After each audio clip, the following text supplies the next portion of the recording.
So today's topic is going to be one of those controversial ones. As you're aware, I try to mix classical Islam, tafsir, hadith, with history and with modernity.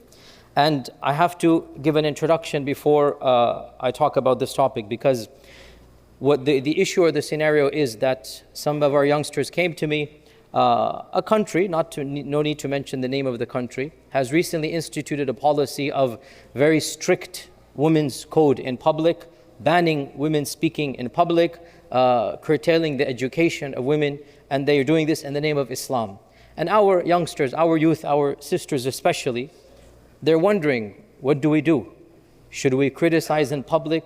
Should we defend? Is this Islam? What exactly do we? It's a very awkward scenario. This is in the news for the last week, and especially our muhajjiba sisters, they're put online.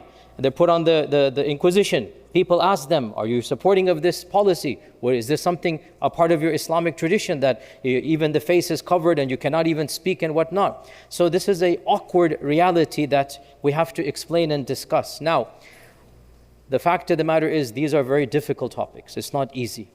And when I venture into these complex topics, as usual, I open the door for a whole barrage of criticism. If you are aware, everybody is aware, subhanAllah, I am criticized by every single front for every single thing. Either I'm a fundamentalist fanatic, or I'm a CIA agent, or everything in the middle, or I'm a reformer of Islam, or a Rand scholar, or a sellout, or a jihadist, or whatnot. Everything you can imagine, I have been labeled. And I sometimes wonder, should I just leave talking about these topics and just do some classical, non-controversial stuff? But wallahi, my conscience cannot allow this. Wallahi, I find it, with utmost respect to all the other scholars, is good for them. I am genuinely concerned about the iman of our next generation. And if we do not talk about these difficult, complex topics, if we leave them in the dark, then who else is going to explain? Do you want them to be educated by CNN? Do you want them to get their information from Fox News? So we have to discuss some very difficult topics. And when I discuss, one of the problems is that so many of our insiders, if you like, the religious folks, they want a simplistic black and white answer. They want a yes or no, halal and haram.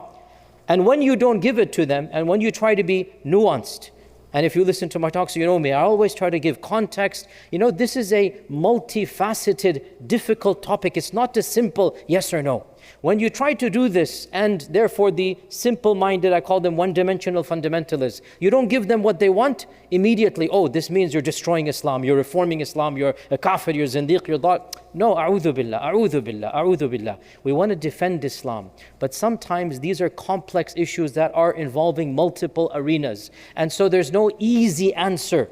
This is a regime and a group of people, they have a history, that they're not coming out of nowhere. And the reality is that you cannot give a simplistic one-syllable answer, yes or no. So what we're going to try to do today is to educate, to begin the conversation. And even if I'm mistaken in some views, the goal is to defend Islam, and the goal is to raise awareness. If you disagree, come to me, let's have a discussion. The goal is to provoke thought. The goal is you do your research. I'm going to be mentioning specific points here. And the way to respond to this is twofold.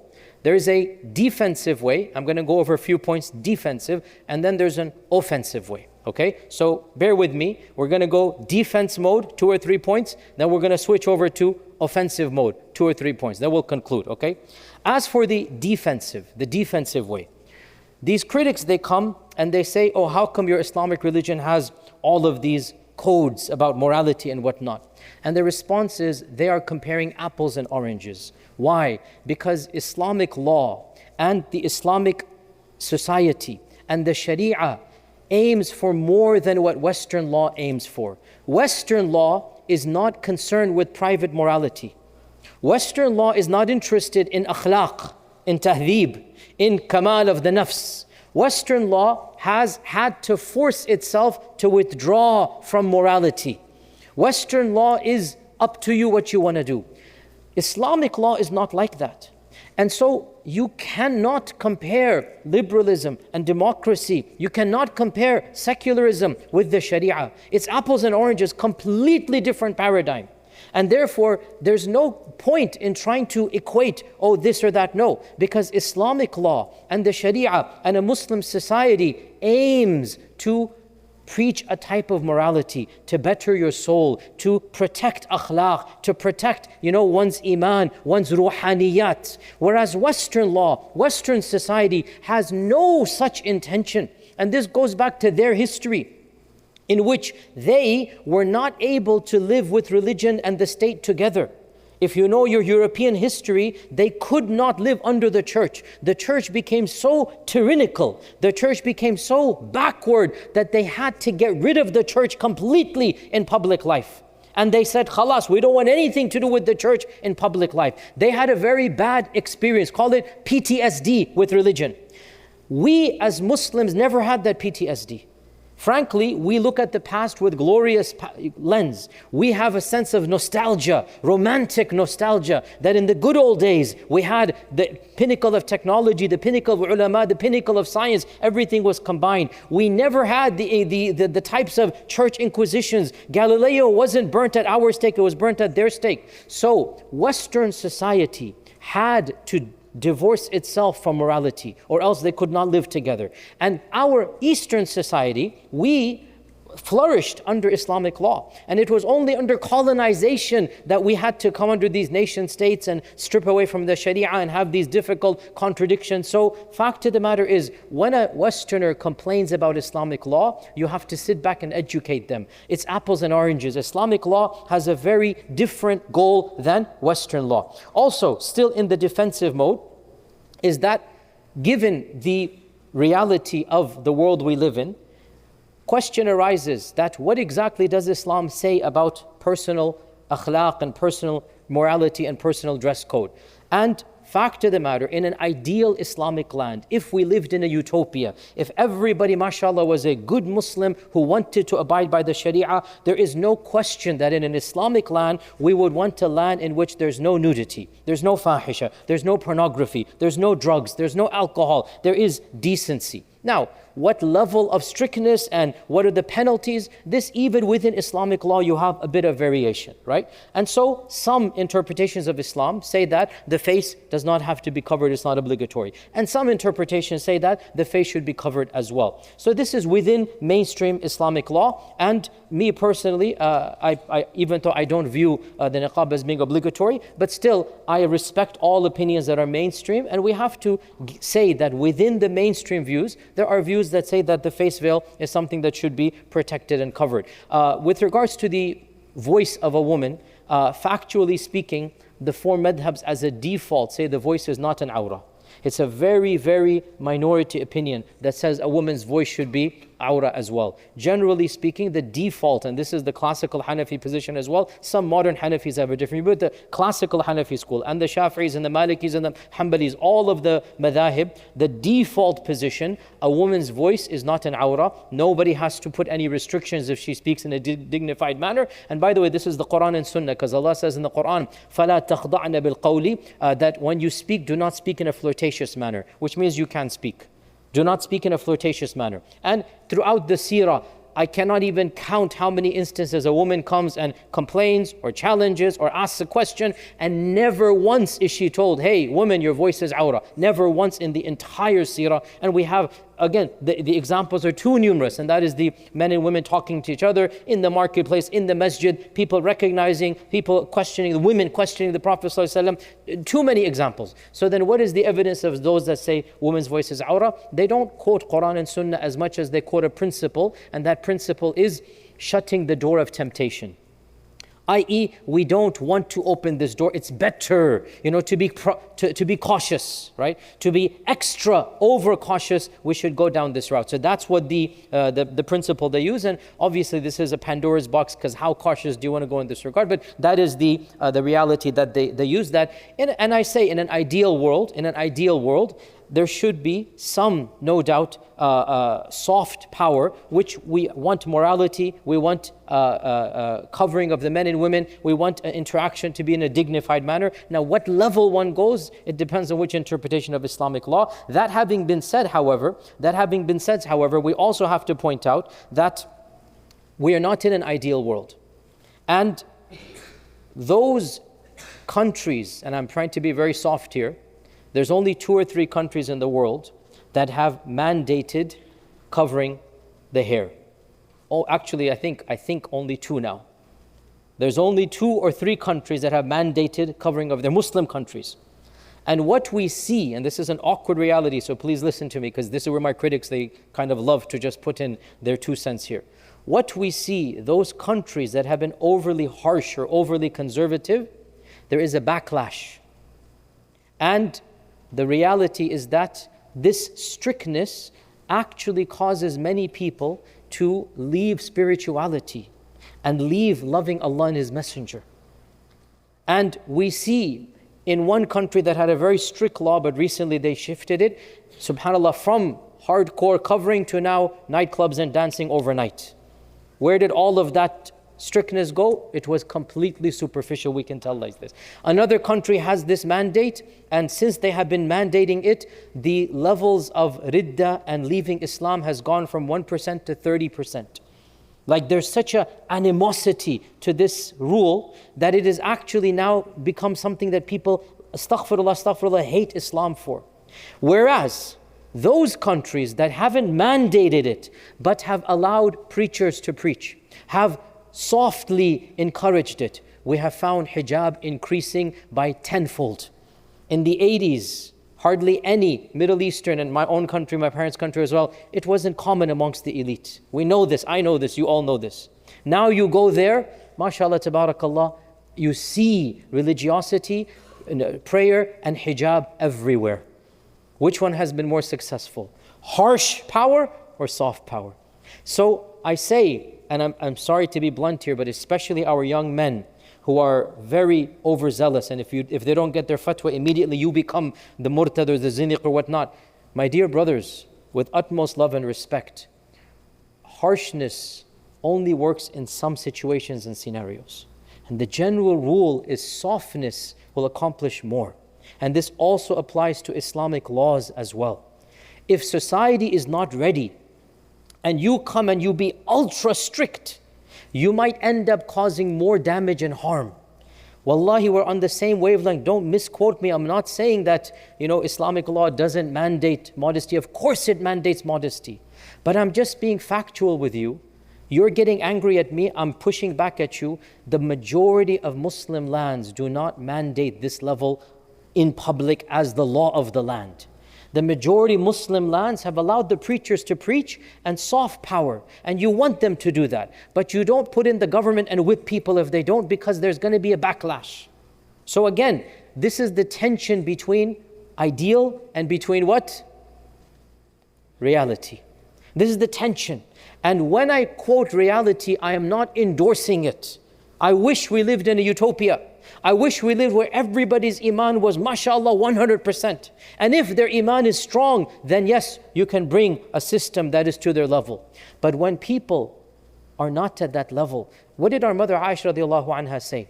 And this is something we need to think about. We're still on the defensive. We're going to get to offensive now in a bit. Our mother Aisha radiallahu anha said, the first verses of the Quran that Allah revealed, they dealt with heaven and hell, Jannah and Nar, Iman and Taqwa.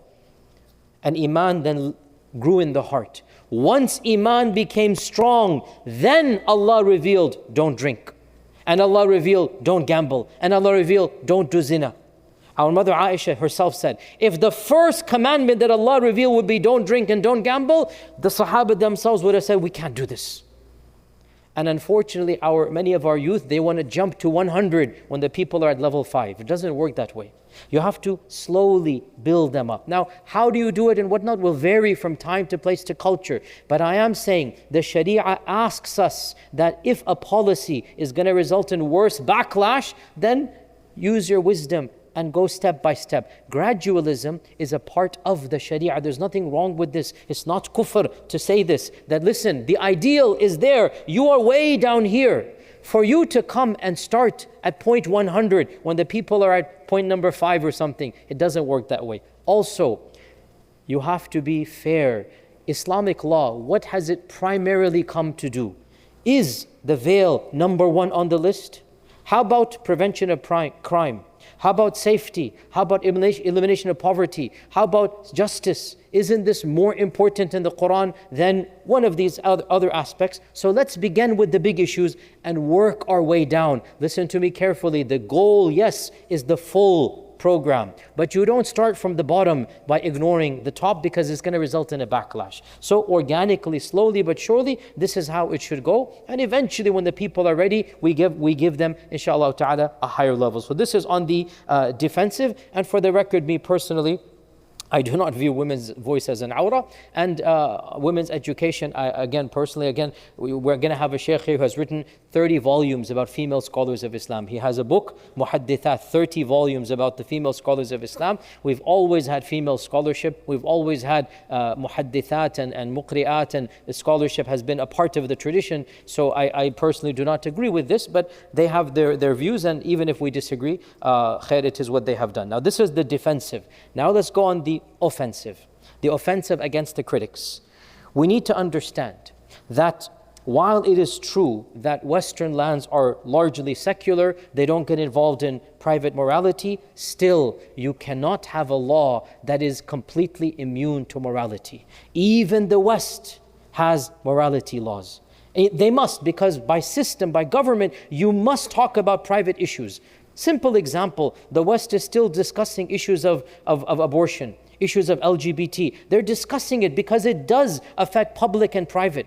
And they're having their own agendas about this. They themselves have laws about modesty and nudity. Every single country in the world has certain laws about indecency. Every country. In this country, you have different laws for men and women about what they can and they cannot wear. This is the reality. And person will say, but hold on a sec, the laws of America don't deal with the headscarf. They deal with maybe the upper body or the lower body. And we say, so the point is, the law of the land is getting involved in covering the body. Yes or no?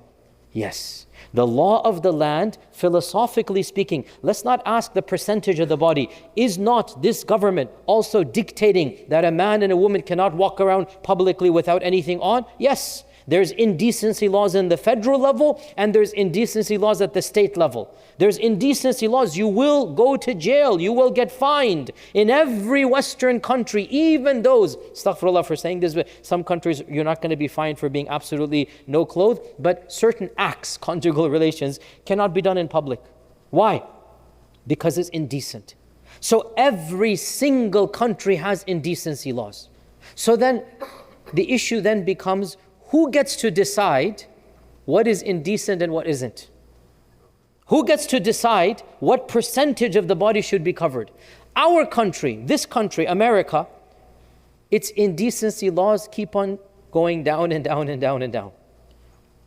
Every one of us who grew up in the 70s, 80s, 90s, we see how society has changed. What was not allowed on public TV is now mainstream on public TV. What even the cables did not allow, now it is mainstream completely. So when you don't have a system in place, when you don't have a clear-cut methodology, indecency will continue to go down and down and down and down and down. In this country, sorry to be a little bit explicit, a two-piece bathing suit was considered to be indecent and immoral up until the 60s. 60s. You would be arrested. In fact, there's a famous picture. It is so halal, I can even show it in the masjid, nobody would get angry. That's how it is. That a woman is wearing a full bathing suit in this country, 1920. A full bathing suit, but it goes only to her shin, to her beneath the knees. It only goes to here. Full bathing suit. And famous picture, she's being arrested in California Beach. Why? Because her shin is showing. This is 100 years ago. 100 years ago, she's wearing full bathing suit, which we now call a burkini. Burqa, the women's, our sisters wear it, right? She's wearing basically a burkini, right? And she goes to jail in this country. In this country. Why? Because her feet and her upper shin, lower shin, not even upper, lower shin is being exposed. So in 100 years, from going to jail because your feet are showing or your lower shin is showing, to now, astaghfirullah, la hawla wa quwwata illa billah, complete almost, in the beaches, complete almost nudity. What happens when you don't have a system in place? This is what's going to happen. So every government, every country has decency laws, and you will go to jail for being indecent. If other countries have different laws, we need to push back. Why should American morality and American indecency be the standard of the whole globe? What gives America the right to dictate decency laws? Why can't other cultures have their own decency laws? So we push back at them. Who are you to dictate to the rest of the world when you yourselves are debating and you yourselves have constant cases and whatnot back and forth between, and now the AI images, another debate is happening. If the AI comes and pretends to be a living person and creates an indecent image, is that legal or not? Now the courts are debating this. Child, AI, the courts are debating this. So indecency laws are universal around the world. If a certain regime has a different standard than your regime, they're all standards. And no one culture should have the right to be the definitive. So we go on the defense over there as well.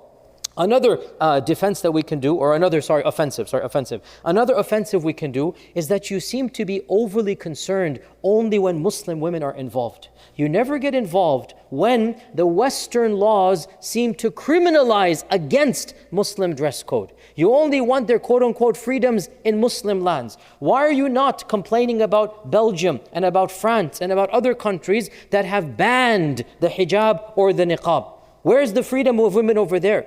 And as you're probably aware, I just told you that a woman was arrested for exposing her lower leg in 1920. Well, a year ago, 2 years ago, a woman was arrested, a Muslim sister was arrested in France. And again, I showed the picture and I put it on my Facebook. She was arrested in France because she wore a headscarf and she was fully covered on the beach. The French have a law. It is not allowed to be covered on the beach.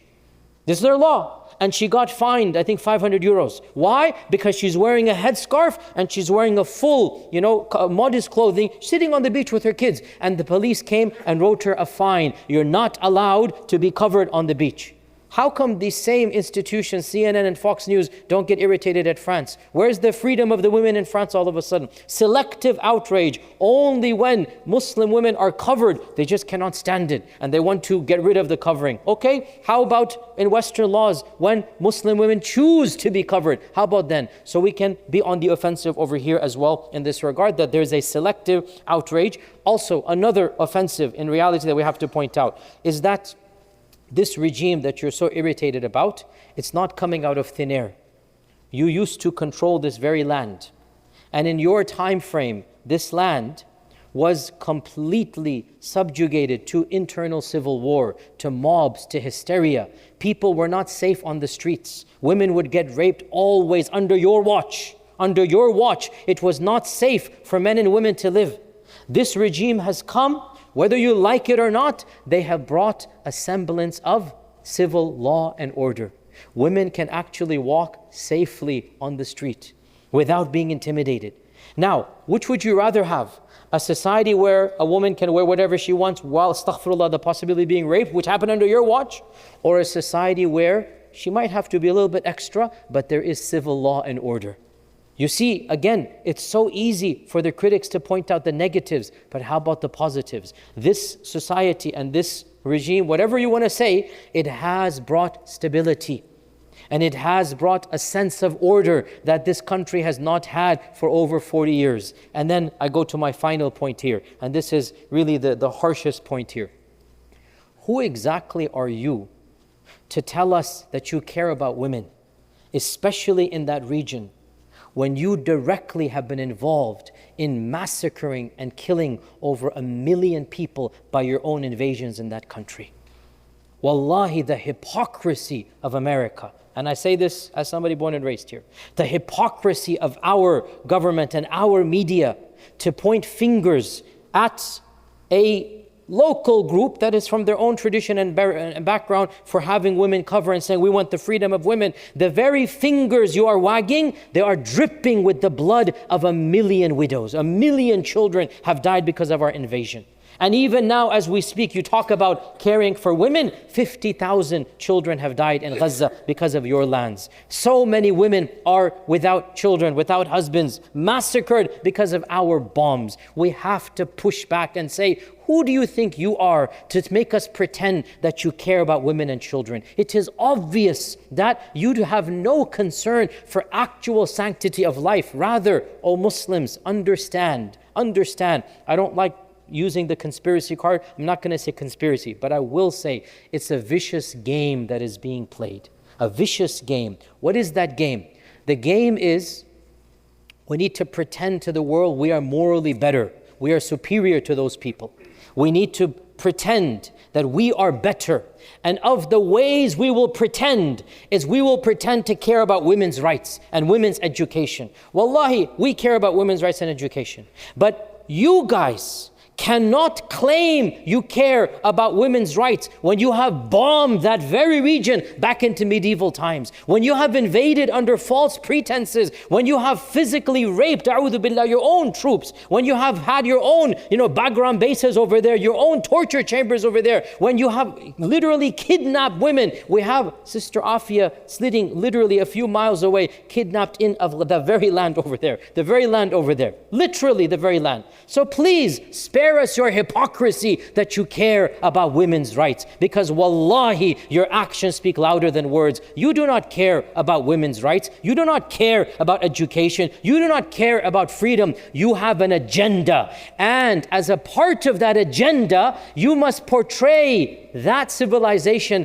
as backward and barbaric, even though in terms of covering the hair versus bombing, you are the real barbaric aliens and invaders. You are the real people who have massacred and killed. There is no equation between covering the head versus literally massacring 1 million people. So please spare us this rhetoric of caring about women and wanting their betterment. You have no right to preach to the very people whom you have bombed into being of the Middle Ages. And it is because of your invasions and it is because of your meddling that this group has actually achieved legitimacy, because it is the only group that gave stability when you could not give stability. It's the only group that gave the people dignity, because they actually represent the people. They're of the people and by the people. And even if I disagree with some of their policies, and I do, for the record, I do disagree. Listen to me carefully. My criticism will never ever be in the side of those that have invaded this country. My criticism will be as a brother to brother.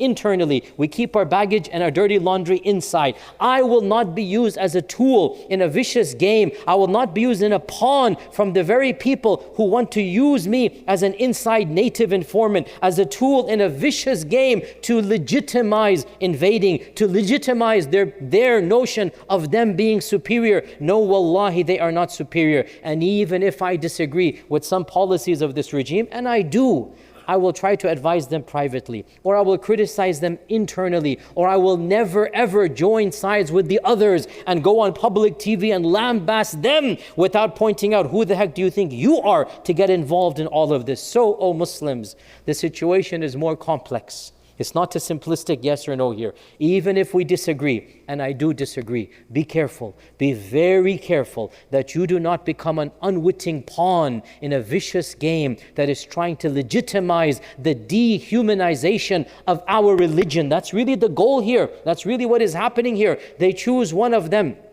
who was no doubt viciously attacked and shot, and no doubt our sympathies goes out to this lady, and they give her the Nobel Prize, right? Whereas and why do they do this? Because once again, they want to portray that we are the victors, we are the superior race. This is all a facade, it's all a vicious game. How are you the superior race when you're the ones that bombed them back into medieval times? You're the ones that invaded, you're the ones that have deprived them of becoming a modern nation state. It's your double invasions, and you're supporting and you're doing this and that. So please spare us this false rhetoric and this hypocrisy of pretending to be superior. And therefore, O Muslims, and especially our youth here, do not think it's a simplistic either this or that. No.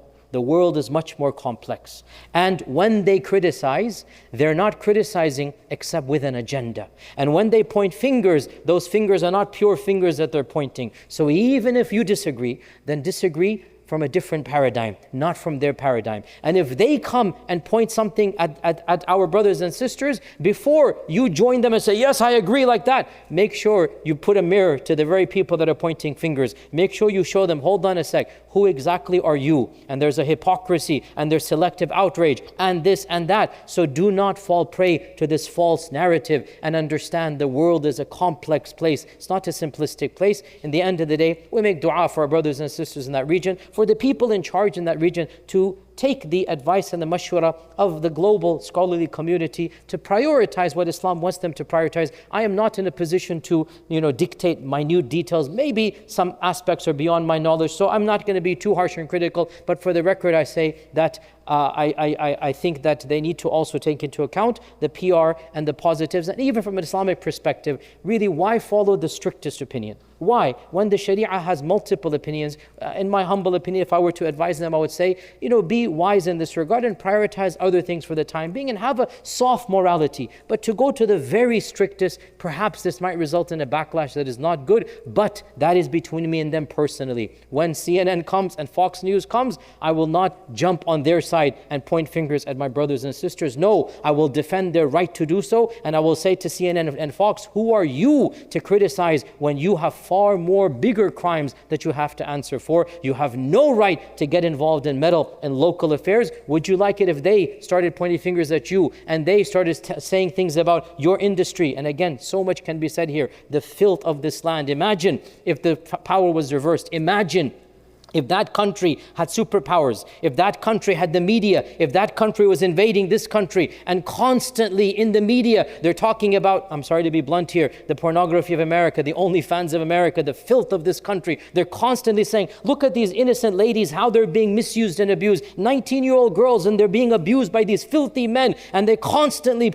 do this, and they're attacking this land and they're throwing bombs on it. Would you like this to be completely switched around? And if that were to be switched around, it would make more sense, because we are defending the honor of our sisters around the world. But khair, in the end of the day, O Muslims, please be more intelligent, more nuanced. Understand that it's not a simple yes or no, and may Allah subhanahu wa ta'ala grant us the wisdom to not be an aid of an enemy against our brothers, even as we advise our brothers. Wa jazakumullahu khairan. Wassalamu alaikum wa rahmatullahi wa barakatuh.